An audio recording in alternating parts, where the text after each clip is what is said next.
Hi everyone. Today we are discussing about one of the most important question in the first year, 8 marks question. Define IE1, IE2. Why IE2 greater than IE1 for an atom? What are the factors influencing the IE value? ఇది question. First of all మనం ionisation potential అంటే ఏంటో చూద్దాం. So దానికి ముందు first నేను example చెప్పి తర్వాత డెఫినేషన్ చెప్తాను. ఫస్ట్ మీరు ఒక గ్యాషియస్ స్టేట్లో ఉన్నటువంటి న్యూట్రల్ ఆటమ్ తీసుకోండి. దాని యొక్క న్యూక్లియస్ ఇది, దాని వ్యాలెన్స్ షెల్ ఇది. సో ఈ వ్యాలెన్స్ షెల్లో ఎలక్ట్రాన్ ఉంది. ఈ ఎలక్ట్రాన్ ఆల్రెడీ న్యూక్లియస్ అట్రాక్షన్లో ఉంది, అంటే ఈ న్యూక్లియస్ ఈ ఎలక్ట్రాన్ అట్రాక్ట్ చేస్తుంది. సో మనం ఇప్పుడు ఈ ఎలక్ట్రాన్ని రిమూవ్ చేయాలి అంటే మనం ఈ న్యూక్లియస్ అట్రాక్షన్ కంటే ఎక్కువ ఎనర్జీతో దీన్ని పుల్ చేయాలి. So we need minimum energy. So మనము ఈ ఎలక్ట్రాన్ రిమూవ్ చేయడానికి మనం యూస్ చేసే ఆ మినిమం ఎనర్జీని మనం ఏమంటామంటే అయనైజేషన్ పొటెన్షియల్. సింపుల్. ఒక గ్యాషియస్ స్టేట్లో ఉన్న ఆటమ్ యొక్క వ్యాలెన్స్ షెల్లో ఉన్న ఎలక్ట్రాన్ని రిమూవ్ చేయడానికి మనకి రిక్వైర్ అయ్యే ఎనర్జీని అయనైజేషన్ పొటెన్షియల్ అంటాం. అంతే. ఇప్పుడు డెఫినేషన్ రాద్దాం. The minimum amount of energy required to remove an electron from valence shell of gaseous neutral atom is called ionization potential. Ionization potential or ionization enthalpy, whatever. Right. ఇప్పుడు నేను ఒక gaseous స్టేట్లో ఉన్నటువంటి ఒక యాటమ్ ఎమ్ అనే atom తీసుకున్నాను. Gaseous స్టేట్లో ఉందని ఇలా సఫిక్స్లో రిప్రజెంట్ చేస్తున్నాను. సో దీని అటామిక్ నెంబర్ ఫర్ ఎగ్జాంపుల్ 11 అనుకుందాం. సో అంటే it contain 11 electrons and 11 protons. Now మనం కొంత ఎనర్జీ ఇచ్చి ఈ యాటమ్ యొక్క వ్యాలెన్స్ షెల్లోంచి ఒక ఎలక్ట్రాన్ రిమూవ్ చేసినప్పుడు ఆ న్యూట్రల్ యాటమ్ కాస్త యూని పాజిటివ్ గ్యాషియస్ అయాన్ కింద కన్వర్ట్ అవుతుంది. దెన్ దాని దగ్గర ఉన్న ఎలక్ట్రాన్స్ ఇప్పుడు 10 ఎలక్ట్రాన్స్ ఉంటాయి, 11 ప్రోటాన్స్ ఉంటాయి. హియర్ ఎలక్ట్రాన్స్ కంటే 1 ప్రోటాన్ ఎక్స్ట్రా ఉంది కాబట్టి +1 ఛార్జ్ ఇక్కడ రాసాం. సో 1 ఎలక్ట్రాన్ రిమూవ్ అయిపోయింది. సో ఈ అయనైజేషన్ ఎంథాల్పీనే, అంటే ఫస్ట్ ఎలక్ట్రాన్ రిమూవ్ చేయడానికి యూస్ చేసాం కాబట్టి దీన్నే మనం ఏమనొచ్చు చెప్పండి, ఫస్ట్ అయనైజేషన్ ఎంథాల్పీ. అంటే అయనైజేషన్ పొటెన్షియల్ అన్నా ఫస్ట్ అయనైజేషన్ పొటెన్షియల్ అన్నా నథింగ్ బట్ సేమ్. సో ఇప్పుడు అదే మనం ఒకవేళ రాసుకుంటే ఫస్ట్ అయనైజేషన్ ఎంథాల్పీ అని రాసుకుంటే, so first ionization enthalpy same రాస్తాం మనం. First ionization enthalpy. ఇదంతా ఏం అవసరం లేదు, మనం ఈ ఎలక్ట్రాన్స్ ఇవన్నీ రిప్రజెంట్ చేయాల్సిన అవసరం లేదు. మీకు అర్థం కావడానికి నేను అలా రాశాను. సో ఇక్కడి నుంచి స్టార్ట్ చేద్దాం.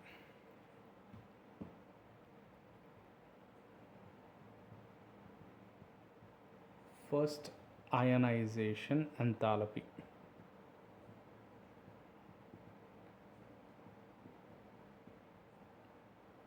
సేమ్ డెఫినేషన్ నానా. The minimum amount of energy required to remove an electron from the valence shell of gaseous neutral atom is called first ionization enthalpy అంటాం. జస్ట్ ఇక్కడ చేంజ్ చేస్తాం. సో న్యూట్రల్ ఆటమ్ కాస్త యూని positive cation కింద convert అవుతుంది. So same thing నానా. The minimum amount of energy required to remove an electron from valence shell of gaseous neutral atom is called or is known first ionization enthalpy. First ionization enthalpy. First ionization enthalpy. Same equation రాస్తాం నాన్న. ఎం అనేటువంటి gaseous స్టేట్లో ఉన్న ఒక atom తీసుకున్నాను. So దానికి నేను కొంత అయనైజేషన్ ఇచ్చాను, దాన్నే ఫస్ట్ అయనైజేషన్ ఎంథాల్పీ అంటాం. Then that neutral atom is converted into unipositive cation and 1 electron release చేసింది. So this is the ionization potential and first ionization potential. Next మనము సెకండ్ అయనైజేషన్ పొటెన్షియల్ గురించి చూద్దాం. Then why IE2 greater than IE1, what are the factors influencing the IE value చూద్దాం. Second ionization potential, దీనికి ఏం చేస్తామంటే already మనం ఒక electron remove చేసినటువంటి ఒక యూనిపాజిటివ్ క్యాటయాన్ ఉంది కదా, ఈ యూనిపాజిటివ్ క్యాటయాన్లో ఫర్దర్గా ఇంకో ఎలక్ట్రాన్ని మనం రిమూవ్ చేయడానికి మనం యూజ్ చేసే ఎనర్జీని సెకండ్ అయనైజేషన్ ఎంథాల్పీ అంటాం. సో ఈ న్యూక్లియస్ ఇంతకుముందు కంటే ఈ ఎలక్ట్రాన్ని ఇంకా స్ట్రాంగ్గా అట్రాక్ట్ చేస్తుంది. So we need more amount of energy. సరే, మొత్తానికైతే మనం ఎనర్జీ ఇవ్వాలి కదా, మనం ఇచ్చే ఆ ఎనర్జీని ఎలక్ట్రాన్ రిమూవ్ చేయడానికి, యూనిపాజిటివ్ క్యాటయాన్లోంచి ఎలక్ట్రాన్ రిమూవ్ చేయడానికి మనకు రిక్వైర్ అయ్యే ఎనర్జీని మనం ఏమంటాం చెప్పండి, సెకండ్ అయనైజేషన్ ఎంథాల్పీ. సింపుల్గా చెప్పాలంటే సెకండ్ ఎలక్ట్రాన్ రిమూవ్ చేయడానికి రిక్వైర్ అయ్యే ఎనర్జీ. సో దాన్ని డెఫినేషన్లో రాద్దామా. The minimum amount of energy, same నాన్న, the minimum amount of energy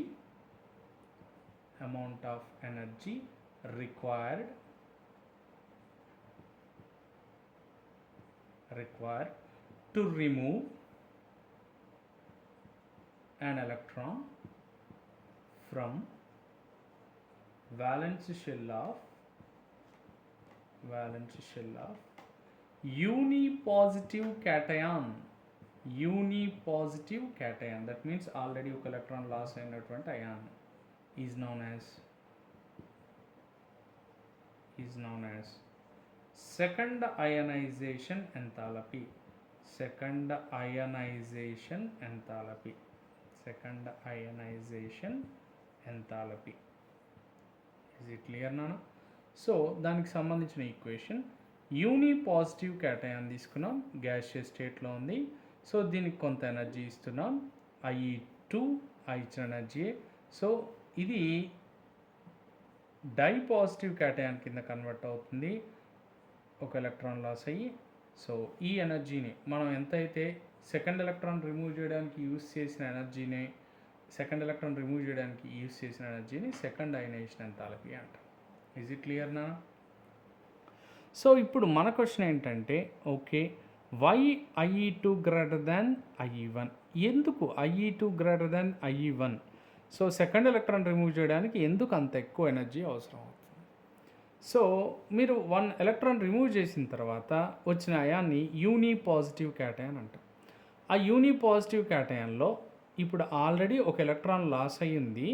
so ఈ న్యూక్లియస్ ఆల్రెడీ ఎలక్ట్రాన్ లాస్ అయింది కాబట్టి ఇప్పుడు ఈ న్యూక్లియస్ ఈ ఫర్దర్ ఎలక్ట్రాన్స్ని స్ట్రాంగ్గా అట్రాక్ట్ చేస్తుంది. ఈ యాటమ్లో ఉన్న న్యూక్లియస్ ఈ రిమైనింగ్ ఎలక్ట్రాన్స్ని చాలా స్ట్రాంగ్గా అట్రాక్ట్ చేస్తుంది. అప్పుడు మనము ఇక్కడ నుంచి ఎలక్ట్రాన్ రిమూవ్ చేయాలి అంటే చాలా ఎనర్జీ అవసరం అవుతుంది. ఎందుకంటే ఇక్కడ ఈ న్యూక్లియస్లో ఉన్నటువంటి ఎలక్ట్రాన్స్ లాస్ అవుతూ ఉంటే న్యూక్లియస్లో ప్రోటాన్స్ ఏమవుతూ ఉంటాయి అంటే ఇంక్రీజ్ అవుతూ ఉంటాయి. ఇంక్రీజ్ అవ్వడం అంటే in the sense comparative with electrons nucleus charge increase అవుతుంది. ఇప్పుడు ఫర్ ఎగ్జాంపుల్ మీరు ఇందాక మనం తీసుకున్నట్టు M అనే ఆటం తీసుకున్నారు, 11 ఎలక్ట్రాన్స్ 11 ప్రోటాన్స్ ఉన్నాయి. 1 ఎలక్ట్రాన్ మీరు రిమూవ్ చేశారు. సో యూనిపాజిటివ్ క్యాటయాన్ అయింది. Now how many electrons? 10 electrons. ఎన్ని ప్రోటాన్స్? 11 ప్రోటాన్స్. సో నెక్స్ట్ మళ్ళీ ఇంకో ఎలక్ట్రాన్ రిమూవ్ చేశారు, M+2. So here 9 electrons and 11 protons. మీరు అబ్జర్వ్ చేస్తే న్యూట్రల్ ఆటమ్ నుంచి ఈ యూనిపాజిటివ్ క్యాటయాన్కి వచ్చేసరికి comparative with electrons number of protons ఏమైనాయి? ఇంక్రీజ్ అయినాయి కదా. 11 ఉండే ఈక్వల్. బట్ ఇక్కడికి వచ్చేసరికి 10 ఎలక్ట్రాన్స్ అయినాయి, 11 ప్రోటాన్స్ అయినాయి. ప్రోటాన్స్ న్యూక్లియస్లో ఉంటాయి, న్యూక్లియస్ ఛార్జ్ ఎక్కువ అయిపోయింది, ఎలక్ట్రాన్స్ మీద అట్రాక్షన్ ఫోర్స్ పెరిగింది. ఫర్దర్గా మీరు ఒక ఎలక్ట్రాన్ రిమూవ్ చేయాలి అంటే we need more amount of energy. అంటే IE2 is greater than IE1. So ఈ తర్వాత వచ్చే IE3 ఇంకా ఎక్కువ ఉంటుంది, ఎందుకంటే comparative with electrons number of protons ఏమవుతున్నాయి చెప్పండి, ఇంక్రీజ్ అవుతున్నాయి. ఇక్కడ ఒకటే ఇంక్రీజ్ అయింది, ఇక్కడ 2 ఇంక్రీజ్ అయింది. సో ఎఫెక్టివ్ న్యూక్లియర్ ఛార్జ్ అనేది ఇంక్రీజ్ అవుతూ ఉంటుంది. సో మనకు ఓన్లీ ఈ 2 కేసులు అడిగారు కాబట్టి, so in unipositive cation effective nuclear charge is increases. So that's why IE2 greater than IE1. So ఒకటే లైన్లో రాసేద్దాం. In unipositive cation, in unipositive cation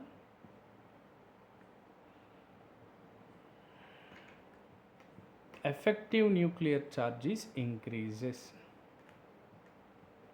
Effective nuclear charge is increases.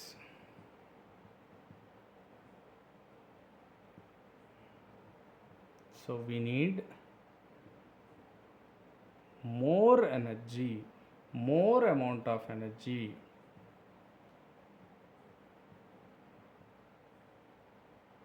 required to remove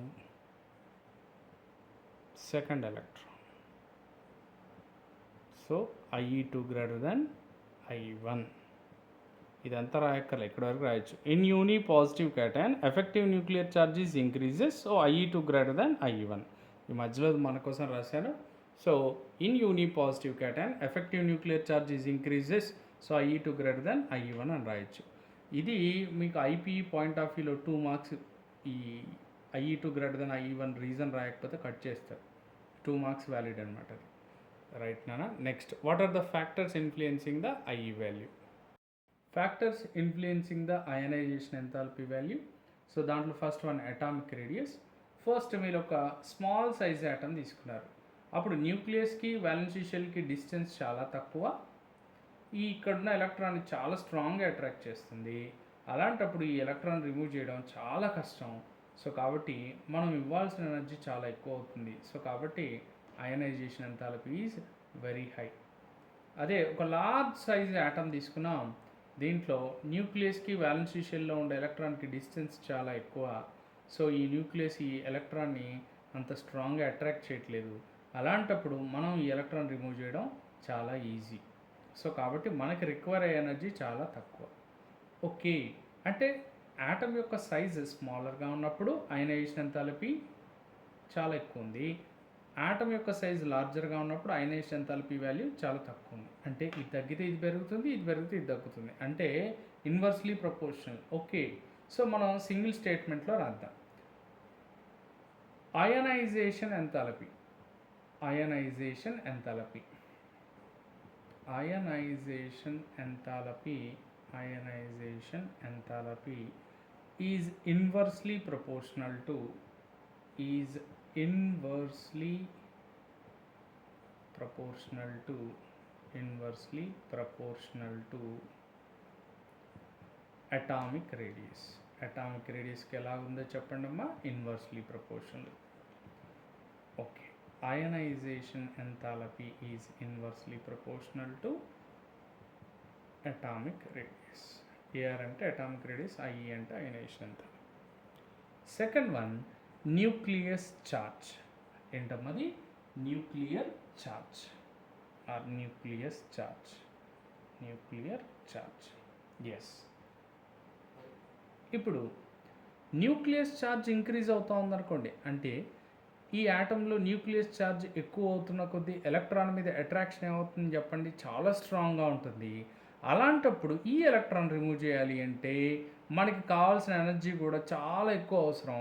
so ionisation enthalpy ఏమవుతుంది చెప్పండి, increase అవుతుంది. Okay, ఇక్కడ మీరు ఎంత బలంగా అట్రాక్ట్ చేస్తే మనకు కావాల్సిన ఈ ఎలక్ట్రాన్ రిమూవ్ చేయడానికి మనకు కావాల్సిన ఎనర్జీ కూడా ఏమవుతుంది చెప్పండి, ఇంక్రీజ్ అవుతుంది. ఓకే, న్యూక్లియస్ ఛార్జ్ ఇంక్రీజ్ అయితే అయనైజేషన్ ఎంథాల్పీ కూడా ఏమవుతుంది చెప్పండి, ఇంక్రీజ్ అవుతుంది. అంటే ఇక్కడ ionization enthalpy and nucleus charge directly ప్రపోర్షనల్లో ఉన్నాయి. సో అదే రాద్దాం. Ionization enthalpy, ionization enthalpy is directly proportional to, ionization enthalpy is directly proportional to, is directly proportional to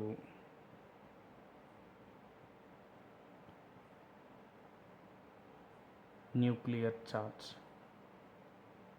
nuclear charge. అదే రాద్దాం, IE is directly proportional to nuclear charge. Okay, nuclear charge. ఓకేనా? Next screening effect. ఏంటమ్మది? Screening effect or shielding effect అని కూడా అంటారమ్మా. ఇది screening effect or shielding effect. So ఇప్పుడు కొన్ని యాటమ్స్లో, మల్టీ ఎలక్ట్రాన్స్ ఉన్నటువంటి యాటమ్స్లో, ఈ వ్యాలెన్సీ షెల్కి లో ఉన్న ఎలక్ట్రాన్కి, వ్యాలెన్సీ షెల్లో ఉన్న ఎలక్ట్రాన్కి, న్యూక్లియస్కి మధ్యలో చాలా షెల్స్ ఉంటాయి.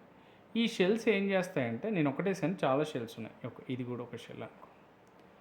ఈ షెల్స్ అన్నీ కూడా ఏం చేస్తాయంటే they act as screens.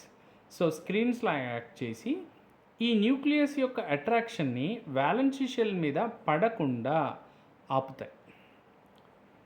Inner core shells act as screens between the nucleus and valency shell electrons and they prevent the attraction force of the nucleus or on the valence shell. So ఈ ఫినామినాని ఇలా చేస్తే దాన్ని ఏమంటాం తెలుసా? Screening effect అంట. Inner core electrons act as screens between the nucleus and valency shell. They prevent the attraction force of the nucleus over on the valency shell. That phenomena is called screening effect. So ఇది ఎలా ఉంటుందంటే, మనం ముందు బెంచ్లో ఉన్న students మనల్ని teacher నుంచి కాపాడుతున్నట్టుగా ఉంటుంది. Okay, right. So inner core shells act as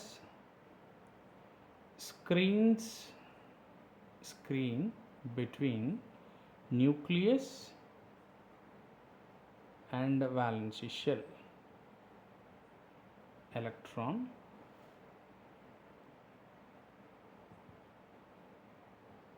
These electrons prevent attraction force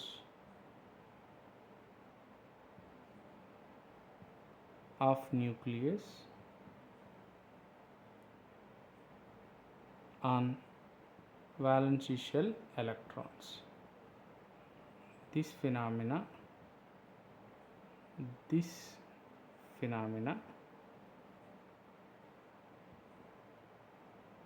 is known as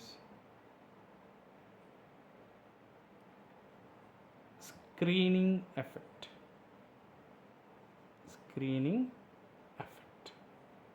okay, fine, బాగుంది. మరి ఇప్పుడు స్క్రీనింగ్ ఎఫెక్ట్ ఇంక్రీజ్ అయితే మనకేం జరుగుతుంది? ఇక్కడ రాస్తున్నానమ్మా.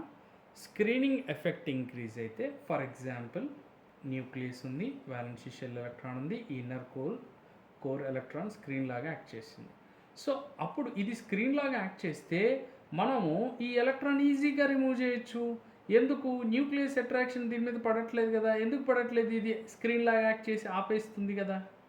సో అంటే మనం ఈజీగా రిమూవ్ చేయొచ్చు. అంటే అయనైజేషన్ ఎంథాల్పీ ఏమైంది చెప్పండి? చాలా తక్కువ అయిపోయింది. అంటే స్క్రీనింగ్ ఎఫెక్ట్ ఇంక్రీజ్ అయితే అయనైజేషన్ ఎంథాల్పీ డిక్రీజ్ అవుతుంది. ఓకే, ఇది పెరిగితే తగ్గింది. Okay, right. Next one. So nucleus ఇది. సో ఇది వ్యాలెన్సీ షెల్ ఎలక్ట్రాన్, ఈ మధ్యలో ఉండే ఎలక్ట్రాన్స్ ఇవి.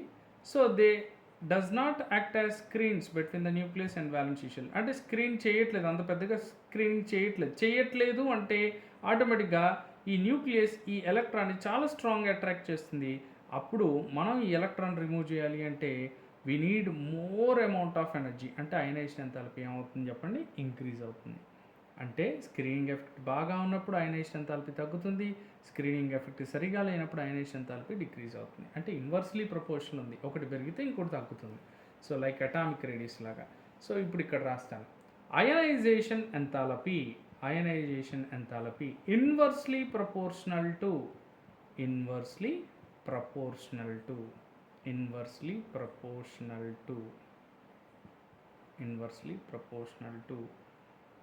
స్క్రీనింగ్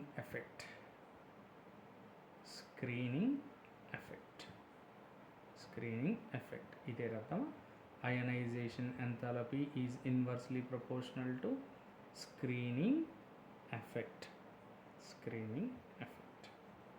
చూసారా నాన్న? ఒకటేమో ఫస్ట్దేమో ఇన్వర్స్లీ ప్రపోర్షనల్ వచ్చింది, సెకండ్ వన్ డైరెక్ట్లీ ప్రపోర్షనల్ వచ్చింది, మళ్ళీ థర్డ్ వన్ ఏమొచ్చింది చెప్పండి, ఇన్వర్స్లీ ప్రపోర్షనల్ వచ్చింది. ఈజీగా గుర్తుపెట్టుకోవడానికి స్కోప్ ఉంటుంది. ఇంకా 2 ఫ్యాక్టర్స్ ఉన్నాయి, డిస్కస్ చేద్దాం. Next one penetration ability or penetration power. జనరల్గా మీరు ఏ యాటమ్ తీసుకున్నా, ఆ యాటంలో ఏ షెల్ తీసుకున్నా, ఆ షెల్లో ఫస్ట్ వచ్చేది ఏంటి అంటే S sub shell. First shell తీసుకున్నారనుకో 1s, సెకండ్ షెల్ తీసుకున్నారనుకో 2s 2p, థర్డ్ షెల్ తీసుకున్నారనుకో 3s 3p 3d, fourth shell తీసుకుంటే 4s 4p 4d 4f, fifth shell తీసుకుంటే 5s 5p 5d 5f and extra. So ఇప్పుడు ప్రతి షెల్లో కూడా మీరు ఏమొస్తుంది, ఏం అబ్జర్వ్ చేశారు, ఫస్ట్ వచ్చేది ఎస్ సబ్ షెల్ అంటే న్యూక్లియస్కి చాలా నియర్గా ఉంది. తర్వాత ఎవరు పి, తర్వాత ఎవరు డి, తర్వాత ఎవరు ఎఫ్. అంటే న్యూక్లియస్కి చాలా నియర్గా ఉండే సబ్షెల్ ఎస్ సబ్షెల్, ఎందుకంటే దానికి పెనిట్రేషన్ పవర్ ఎక్కువ. సో అందుకే న్యూక్లియస్కి వైపు ఈజీగా పెనిట్రేట్ అయ్యి వెళ్ళగలదు. నెక్స్ట్ కొంచెం తక్కువ ఉంది పి, ఇంకా తక్కువ ఉంది డి, ఇంకా తక్కువ ఉంది F. So order of penetration ఎలా ఉంది, గ్రాడ్యువల్గా డిక్రీజ్ అవుతుంది ఎస్ నుంచి ఎఫ్కి వచ్చేసరికి. ఇప్పుడు ఈ ఆర్బిటాల్లో ఎలక్ట్రాన్ ఉంది, ఈ సబ్షెల్లో ఎలక్ట్రాన్ ఉంది. ఈ సబ్షెల్లో ఎలక్ట్రాన్ రిమూవ్ చేయడం చాలా కష్టం, ఎందుకంటే న్యూక్లియస్కి చాలా నియర్గా ఉంది. So we need more amount of energy. అదే ఎఫ్ సబ్షెల్ న్యూక్లియస్కి చాలా ఫార్గా ఉంది. సో కాబట్టి ఈ ఎలక్ట్రాన్ని ఈజీగా రిమూవ్ చేయొచ్చు, ఎందుకంటే ఇది ఫార్గా ఉంది కాబట్టి అయనైజేషన్ ఎంథాల్పీ తక్కువ అవుతుంది. సో అంటే షీల్డింగ్ ఎఫెక్ట్ పెరిగితే, అదే పెనిట్రేషన్ పవర్ పెరిగితే అయనైజేషన్ ఎంథాల్పీ కూడా పెరుగుతుంది. సో అంటే ముందు పెనిట్రేషన్ ఆర్డర్ రాసుకుందాం. Order of penetration ability, order of penetration power,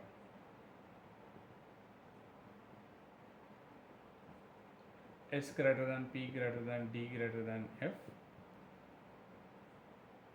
Ionization enthalpy is directly proportional to penetration ability or power. Penetration power. If the orbital having high penetration ability, then ionization enthalpy value is also increases. Okay. Next one, Nana, half filled and completely filled configuration. Atoms with half filled or completely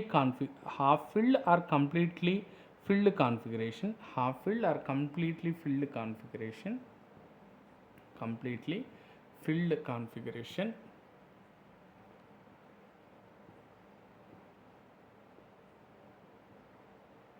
are more stable. మరి ఎప్పుడైనా atom స్టెబిలిటీని కోరుకుంటుంది కానీ so స్టెబిలిటీని loss అవ్వాలనుకుంటుందా, అవ్వదు. So atom with half filled or completely filled configuration are more stable. So they required more amount of energy. So కాబట్టి వాటికి ionization enthalpy ఏమవుతుంది చెప్పండి, ఎక్కువ అవుతుంది. Atoms with half filled or completely filled configuration are more stable and these atoms have high ionization enthalpy, okay. మరి మీకు ఏమైనా example తెలుసా? Yes, nitrogen has greater ionization enthalpy than oxygen. Why? Because nitrogen valency shell చూస్తే half field configuration ఉంది, 1s2 2s2 2p3. So oxygen చూస్తే 1s2 2s2 2p4 ఉంది. So here nitrogen have half filled configuration compared with oxygen. So nitrogen is more stable. So ఈ stability loss అవ్వడానికి ఇష్టపడదు కాబట్టి electron remove చేయాలి అంటే we need more amount of energy. So that's why ionization enthalpy value of nitrogen is greater than oxygen. Is it clear నానా? Simple అమ్మా, చాలా easy గుర్తుపెట్టుకోవడం. మీరు IE1 IE2 డెఫినేషన్స్ నేర్చేసుకుంటారు. Okay, IE2 greater than IE1 ఎందుకంటే unipositive cation effective nuclear charge increase అని రాసుకుంటారు. Factors చాలా ఈజీ అమ్మా.